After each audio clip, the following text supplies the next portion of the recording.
Friends, तो आज हम लोग सीखने वाले हैं OR subject that is operation research subject सीखने वाले हैं ना। तो उसका एलपीपी मॉडल फॉर्मुलेशन चल रहा था हमारा। आज हम लोग प्रॉब्लम नंबर 4 देखने वाले हैं। जैसे कि यहाँ पे बोर्ड पे मैंने पूरा प्रॉब्लम लिख दिया है, तो एक बार पढ़ ले। देखो, frontier bakery have received order from a company MS Bodhraj limited for the supply of high protein biscuits, है ना। तो एक एमएस बोधराज कंपनी है जिसने एक ऑर्डर दिया है फ्रंटियर बेकरी को कि भाई उसको क्या चाहिए, हाई प्रोटीन बिस्किट का सप्लाई चाहिए, है ना। और the order will require 1000 kg of biscuit mix which is made from 4 ingredients RS, T and U which cost RS 16 rupees, 4 rupees, 6 rupees and 2 rupees per kg respectively, है ना। तो मतलब जो भी बिस्किट वो देना चाहिए बोधराज कंपनी को, कैसे चाहिए, 1000 kg का एक लॉट है, एक उसका क्या बोलते हैं, उसका बैच है 1000 kg का, है ना। 1000 kg के बैच में बिस्किट चाहिए, जो उसको कैसे चाहिए, मिक्स चाहिए, है ना।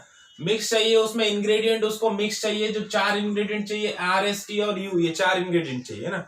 और चारों इंग्रेडिएंट का कॉस्ट दिया है अपने को। देखो, R का 16 रुपीज पर केजी है, और S का 4 रुपीज पर केजी है, T का 6 रुपीज पर केजी है, और U का 2 रुपीज पर केजी है। ओके, अब देखो, the batch must contain a minimum, देखो यहाँ पे वर्ड आया है मिनिमम। मिनिमम मतलब मिनिमाइजेशन का प्रॉब्लम है।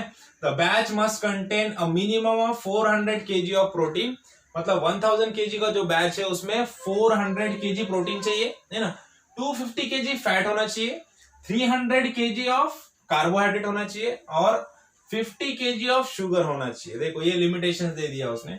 The ingredient contain the following percentage by weight. देखो, ये टेबल दे दिया हम लोग को, जिसमें अपने को RS, T और U, ये चारों इंग्रेडिएंट में कितने कितने परसेंटेज में क्या क्या चीजें हैं, प्रोटीन कितना परसेंट है, फैट कितना है, कार्ब्स कितना है, और शुगर कितना है, ये चारों का परसेंटेज दिया है। फिलर उतना इंपॉर्टेंट नहीं है अपने लिए, है ना। तो बाकी सबका परसेंटेज में दिया है कि भाई कितना केजी है। देखो क्या बोल रहा है वो, the ingredient contain the following percentage by weight, मतलब बाय वेट ये कितना कितना है, ये परसेंटेज दे दिया पूरा, है ना। और क्या बोला, और एक कंडीशन यहाँ पे लास्ट में हम लोग को दिया, देखो ध्यान से देखना, ओनली 150 kg ऑफ S। देखो S इंग्रेडिएंट कितना है अपने पास, सिर्फ 150 kg है, और 200 kg of T ingredients are immediately available, मतलब इमीडिएटली जो अवेलेबल इंग्रेडिएंट है S और T वो सिर्फ 150 और 200 kg है। बाकी का R और U इंग्रेडिएंट ज्यादा अमाउंट में है, लेकिन S और T इंग्रेडिएंट सिर्फ 150 और 200 kg ही अवेलेबल है ना। तो अब देखो, ऐसे जो प्रॉब्लम होते हैं तो वहां पे स्टूडेंट सब में ज्यादा कंफ्यूज हो जाते हैं। क्या कंफ्यूजन सब में इंपॉर्टेंट क्या रहता है कि भाई हम लोग जो x1, x2, x3, x4 जो लेते हैं वो वैल्यू में क्या लेंगे, किस चीज को लेंगे, मतलब प्रोटीन को x1 लेंगे, फैट को x2, कार्ब को x3 और शुगर को x4 करेंगे, या फिर इंग्रेडिएंट RS, T, U इसको x1, x2, x3, x4 करेंगे, है ना। तो प्रॉब्लम पढ़ने अच्छे से अगर पढ़ेंगे तो वो समझ में आ जाता है कि क्या करना है ना। लेकिन अगर फिर भी नहीं समझ में आ रहा तो एक शॉर्टकट तरीका मैं तुमको बताता हूँ प्रॉब्लम में देखने का अच्छे से, कि भाई कॉस्ट किसका दिया है, कॉस्ट किस चीज का दिया है। जैसे कि यहाँ पे आप देखोगे तो इंग्रेडिएंट RS, T, U का कॉस्ट दिया है 16, 4, 6 और 2 रुपीज, है ना। तो इसका मीनिंग क्या हुआ, इसका मीनिंग ये हुआ कि x1 अमाउंट ऑफ क्या लेंगे, इंग्रेडिएंट R लेंगे, x2 amount of ingredient S लेंगे, मतलब x1, x2, x3, x4 किसके लिए यूज करेंगे, RS, T और U के लिए यूज करेंगे, है ना। एकदम सिंपल तरीका। तो चलो, तो स्टार्ट करते हैं प्रॉब्लम हम लोग।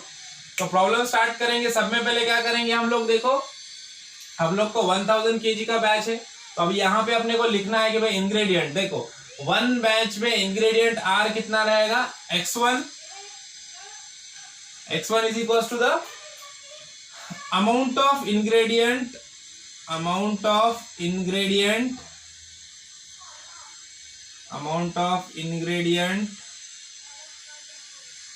are added in batch, है ना। उसको क्या चाहिए, 1000 का जो बैच है उसमें चारों इंग्रेडिएंट क्या चाहिए, मिक्स चाहिए, है ना। तो x1 क्या रहेगा, x1 रहेगा इंग्रेडिएंट R के लिए, amount of ingredient R added in the batch. वैसे ही x2 क्या रहेगा, x2 रहेगा amount of ingredient S added in the batch, है ना। मैं लिख नहीं रहा हूँ, टाइम सेव कर रहे हैं हम लोग ना। इंग्रेडिएंट S के लिए x2 रहेगा, वैसे ही x3 किसके लिए रहेगा, x3 amount of ingredient T added in the batch, है ना। ये ऊपर का ही सेम सेंटेंस आएगा। वैसे ही x4 किसके लिए रहेगा, x4 amount of ingredient U added in the batch, that is रहेगा x4, मतलब x1 amount of R ingredient add होगा, x2 amount of S ingredient add होगा, और x3 amount of T ingredient add होगा, और x4 amount of U ingredient add होगा एक batch में, पर बैच में, जो इसको मिक्स चाहिए, है ना। तो अब ये तो समझ में आ गया, x1 x2 x3 x4 हम लोग R S T और U के लिए यूज कर रहे हैं ना, तो बाकी के जो परसेंटेज है उस पर अपने क्या बनेंगे, इक्वेशंस बनेंगे, है ना। तो चलो स्टार्ट करते हैं। x1 x2 x3 क्या यूज किया हम लोगों ने, ये तो समझ में आ गया। अब यहाँ पे स्पेस कम है, इसके लिए मैं इसको वापस से मिटाऊंगा और यहाँ पे इक्वेशन बनाऊंगा। सब में पहली इक्वेशन किसकी बनाते हैं हम लोग, z, है ना। तो इजी हो जाता है प्रॉब्लम हमारा। z का इक्वेशन सब में सिंपल होता है। z मतलब क्या है यहाँ पे, मिनिमम, देखो यहाँ पे क्या है, z मतलब मिनिमम, जो भी हमारा रिक्वायरमेंट है, मिनिमम रिक्वायरमेंट के लिए हम लोग कर रहे हैं, मिनिमाइजेशन का प्रॉब्लम है, तो यहाँ पे आ जाएगा z is equal to, Z के कॉलम में क्या आता है, रुपीज, है ना। अब देखो इंग्रेडिएंट R के लिए अपने को क्या हो रहा है, 16 रुपीज लग रही है पर यूनिट के लिए ना। तो अब इंग्रेडिएंट R, अपन कितने इंग्रेडिएंट R यूज करने वाले हम लोग, x1 अमाउंट ऑफ, है ना। तो इसके लिए क्या हो जाएगा, 16x1, है ना। टोटल कॉस्ट इंग्रेडिएंट R पे टोटल कॉस्ट कितनी लगेंगी, 16 रुपीज एक इंग्रेडिएंट पे लगेंगे ना। तो वैसे कितने इंग्रेडिएंट लेने वाले हम लोग, x1, तो टोटल कॉस्ट क्या हो जाएगी, 16 इंटू x1, मतलब 16x1 प्लस, अब इंग्रेडिएंट S के 1 यूनिट पे कितनी कॉस्ट है, 4 रुपीज है ना। तो ऐसे इंग्रेडिएंट S कितने लेने वाले हम लोग, x2 अमाउंट, है ना।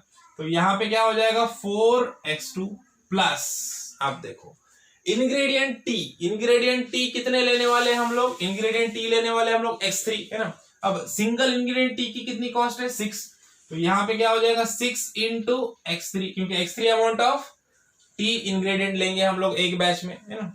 अब वैसे ही एक बैच में इंग्रेडिएंट U कितना लेंगे हम लोग, इंग्रेडिएंट U पर बैच कितना होगा हमारा, x4, है ना।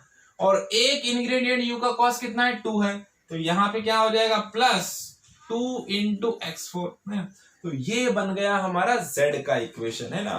तो ये हमारा Z का इक्वेशन फॉर्म हो गया, राइट। अब देखो अब कितने इक्वेशन बनेंगे, और हमारे पास R S T और U 4 इंग्रेडिएंट है ना।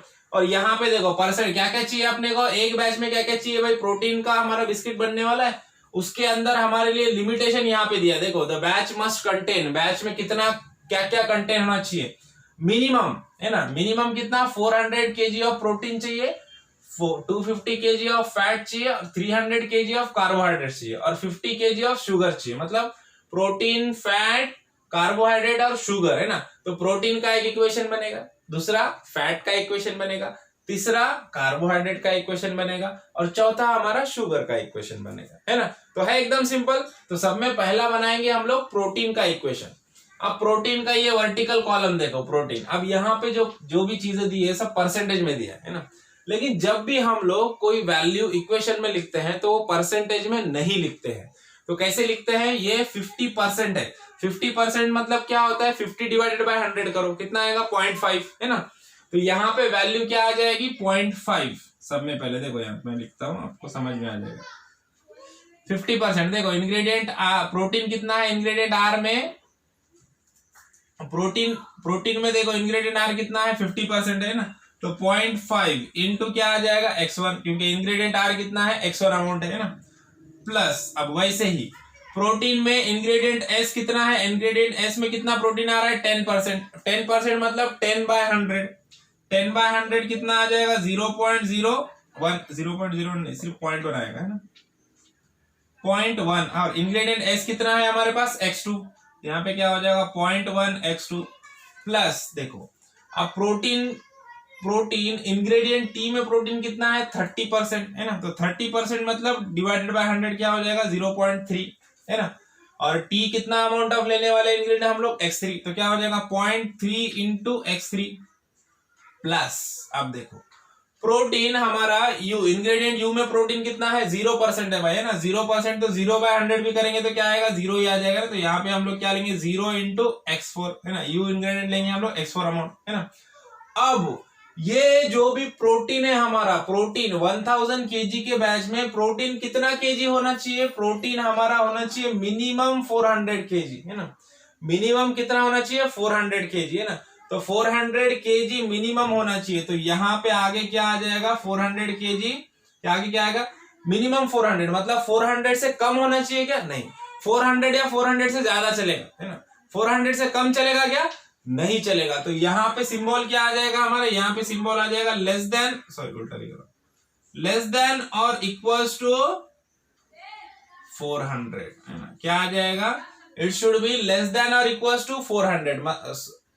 मतलब मिनिमम कितना होना चाहिए? मिनिमम 400 चाहिए ना। तो 400 या 400 से ज्यादा चलेगा। 400 से कम होना कम चलेगा क्या? नहीं चलेगा। मिनिमम 400। तो 400 या 400 से ज्यादा, मतलब ग्रेटर देन और इक्वल्स टू 400। तो 400 या 400 से ज्यादा होना चाहिए ना। यहाँ पे सिंबल उल्टा लगा दिया मैंने, लेस देन का लगाया। यहाँ पे ग्रेटर देन और इक्वल्स टू 400 है ना। ये थोड़ा इक्वेशन को मैं पीछे से लिखता हूं तो इजी हो जाएगा। देखो पूरा बैठेगा equation. 0.5x1 plus 0.1x2 plus 0.3x3 plus 0x4। अब यहाँ पे सिंबल क्या आ जाएगा? यहाँ पे सिंबल आ जाएगा हमारा ग्रेटर देन और equals to. It should be greater than और इक्वल्स टू 400। मतलब 400 kg होना चाहिए, 400 kg से ज्यादा होना चाहिए। यहाँ पे बोल रहा है ना मिनिमम 400, कम से कम 400 चाहिए। उससे ज्यादा रहा तो चलेगा, उससे कम नहीं होना चाहिए, है ना। तो ये हो गया हमारा पहला इक्वेशन, प्रोटीन का बन गया। ऐसे ही फैट का इक्वेशन बना दो।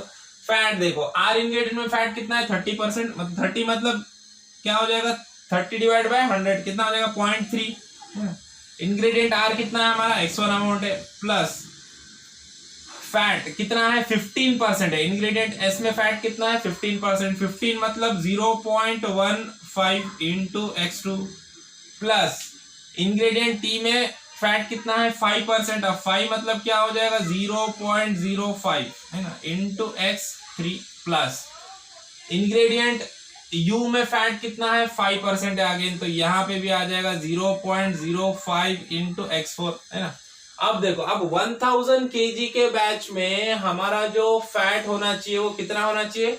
कम से कम 250 kg होना चाहिए। मिनिमम ऑफ 250 kg, मतलब 250 या 250 से ज्यादा रहा तो चलेगा, 250 से कम नहीं होना चाहिए। मतलब ग्रेटर देन और इक्वल्स टू 250 है ना। तो 250 होना चाहिए, 250 से ज्यादा होना चाहिए, 250 से कम नहीं चलेगा, है ना।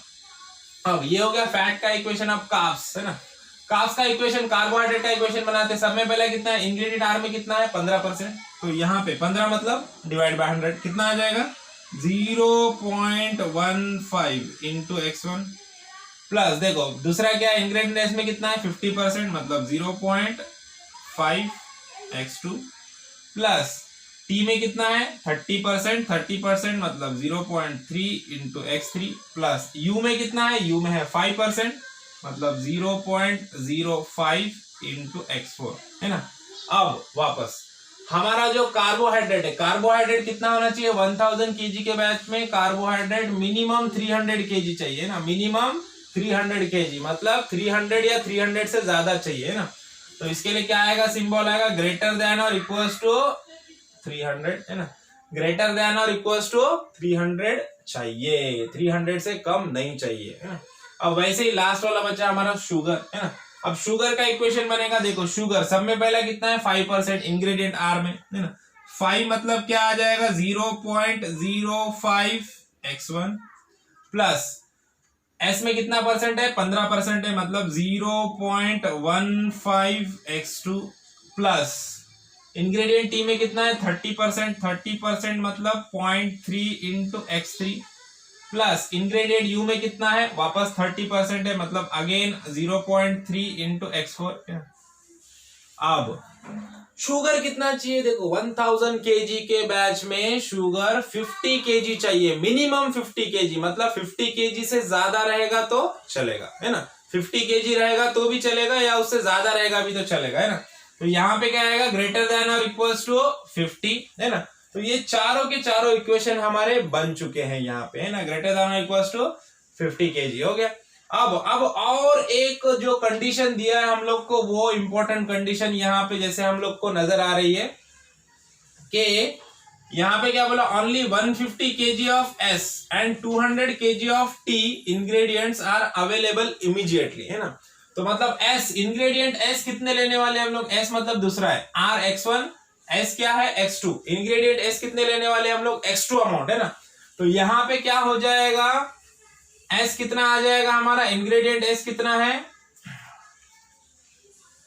x2 है ना, इंग्रेडिएंट s कितना लेने वाले x2, तो x2 कितना होना चाहिए, x2 should be less than और इक्वल्स टू 150 है ना, मतलब जो S2 किसके लिए, इंग्रेडिएंट x2 किसके लिए यूज कर रहे हैं हम लोग, इंग्रेडिएंट s के लिए, तो इंग्रेडिएंट s जितने भी हम लोग लेने वाले हैं x2 अमाउंट में जितने भी लेने वाले वो कितने होने चाहिए, 150 या 150 से कम होने चाहिए, क्योंकि 150 केजी ही अवेलेबल है ना, 150 केजी होना चाहिए या फिर 150 केजी से कम होना चाहिए, ये एक लिमिटेशन बना हमारा। और दूसरा लिमिटेशन क्या है, 200 केजी ऑफ टी इंग्रेडिएंट है ना, तो इंग्रेडिएंट टी कितने लेने वाले हैं हम लोग, x3 अमाउंट लेने वाले हैं ना, तो x3 जो है, x3 शुड भी कैसा होना चाहिए, x3 शुड भी लेस देन और इक्वल्स टू 200 केजी, मतलब x3 अमाउंट मतलब इंग्रेडिएंट टी जितना भी हम लोग लेने वाले वो 200 केजी या 200 से क्या होना चाहिए, कम होना चाहिए, 200 से ज्यादा हो ही नहीं सकता क्योंकि 200 ही अवेलेबल है ना, और ये भी 150 से ज्यादा हो नहीं सकता क्योंकि 150 ही अवेलेबल है। तो x2 for ingredient s and x3 for ingredient t, मतलब कितना अमाउंट ऑफ इंग्रेडिएंट s लेंगे वो x2 है जो कि 150 या 150 से कम होना चाहिए, और जितना अमाउंट ऑफ इंग्रेडिएंट t लेंगे वो x3 है जो कि 200 या 200 से कम होना चाहिए, ये एक हमारा कंडीशन बन गया है ना। अब देखो, अब और एक कंडीशन है जो नहीं लिखेंगे तो भी चलेगा, वो उतना इंपॉर्टेंट नहीं है, जो मैं बताता हूँ आपको। देखो जैसा बता रहा है कि 1000 केजी बैच है, जो बैच है बिस्किट जो देने का हम लोग को बैच में देना है 1000 केजी के है ना, तो 1000 केजी के में देना है, और सबके बीच में कंडीशन आर एस टी और यू चारों के चारों इंग्रेडिएंट मिक्स चाहिए है ना, तो आर इंग्रेडिएंट आर कितना लेने वाले हम लोग, x1 अमाउंट में, प्लस इंग्रेडिएंट s लेने वाले हम लोग x2 अमाउंट, इंग्रेडिएंट टी लेने वाले हम लोग x4 अमाउंट में है ना, और इंग्रेडिएंट u जो लेने वाले हैं हम लोग वो कैसा लेने वाले हैं, इंग्रेडिएंट u लेने वाले हैं हम लोग, सॉरी x3 है, इंग्रेडिएंट u लेने वाले हम लोग x4 अमाउंट में है, तो x1 x2 x3 x4 ये चारों का मिला के कितना होना चाहिए, 1000 होना चाहिए ना, 1000 या 1000 से कम होना चाहिए, 1000 से ज्यादा नहीं होना चाहिए। यहाँ पे इज इक्वल्स टू या फिर लेस देन और इक्वल्स टू कितना होना चाहिए, यहाँ पे देखो ग्रेटर देन और इक्वल्स टू 1000 है ना, 1000 केजी होना चाहिए, 1000 केजी से ज्यादा होना चाहिए, 1000 से कम नहीं हो सकता है ना, क्योंकि 1000 केजी का बैच है ना, उससे ज्यादा होगा तो अपन क्या करेंगे, ज्यादा वाला हटा देंगे, 1000 केजी निकाल के वो बैच बना देंगे उसका है ना, लेकिन 1000 से कम नहीं होना चाहिए क्योंकि 1000 केजी का बैच देना है ना, तो ये चारों को मिला के 1000 केजी होना चाहिए। और लास्ट का जो हम लोग लिखते हैं वही कि भाई x1, x2, x3, x4 should be है ना, शुड बी कैसा होना चाहिए, ग्रेटर देन और इक्वल्स टू 0, मतलब 0 या 0 से बड़ी होना चाहिए वैल्यू, x1 x2 x3 और x4 की वैल्यू 0 या 0 से बड़ी होना चाहिए, 0 से छोटी वैल्यू नहीं होना चाहिए, क्योंकि हम लोग नॉन नेगेटिव अप्रोच रखते हैं। या फिर सिंपल सी बात है, हम लोग को पता है कि x1 x2 x3 जो हम लोग इंग्रेडिएंट r s t और u लेने वाले हैं वो 0 से ज्यादा ही रहेगा, क्योंकि मिक्स चाहिए उसको, हर एक इंग्रेडिएंट चाहिए बिस्किट में, तो हर एक चीज आएगी है ना, तो इसके लिए 0 और ग्रेटर देन 0 लिखते हैं यहाँ पे है ना। तो ये यहाँ पे हमारा प्रॉब्लम कंप्लीट हो गया है ना। सब में इंपॉर्टेंट ये इतना पार्ट है, ये 4 इक्वेशन और ये इतना समझ में आएगा, ये बाकी का, और ये एक कंडीशन, ये 2 वाले है ना, ये x1 x2 plus x3 plus x4 greater than और इक्वल्स टू 1000, ये वाला लास्ट का नहीं लिखेंगे तो भी चलेगा है ना। तो समझ में आया प्रॉब्लम, तो मिलते हैं नेक्स्ट प्रॉब्लम में, तब तक के लिए थैंक यू, बाय बाय।